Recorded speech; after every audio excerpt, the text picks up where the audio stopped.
I was finally old enough to get a job. I couldn't wait to get some experience and start saving for a hoverbot. 2029 was going to be the best year of my life. Dad said I should go door knocking at local businesses because that's how he got his first job at a photo lab. Mum too. Her first job was at a video shop. I'm not even 100% sure what either of those things are. So I went to the car and bot wash, but there was no people. I went to the supermarket and typed employment into the service kiosk. But it turns out they only employ about 50 actual humans Australia-wide, and none in the stores.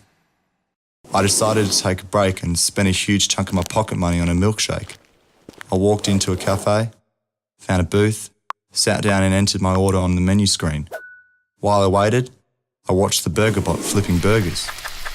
I didn't know any kid who could match that kind of speed and accuracy. Suddenly I realised robots are running everything. How would I ever find a job? I try to think of places that still have human staff. Florists still have a few people. There's still a scattered team of humans in hospitals and a few fancy restaurants and hotels that boast personal service. But those jobs are nearly impossible to get. Where will I fit in? My milkshake came on a conveyor across the ceiling in a transparent box and landed gently in front of me. I swiped my index finger to pay and the box rose into the air, leaving my milkshake behind. There was no one to thank. With the rise of AI robots and the fall of jobs in systematic tasks and manufacturing, so will come new opportunities. The question is, will the children of today be ready for those new opportunities? Our children need to learn how to survive and thrive in a world that is changing beyond anything we ever dreamed.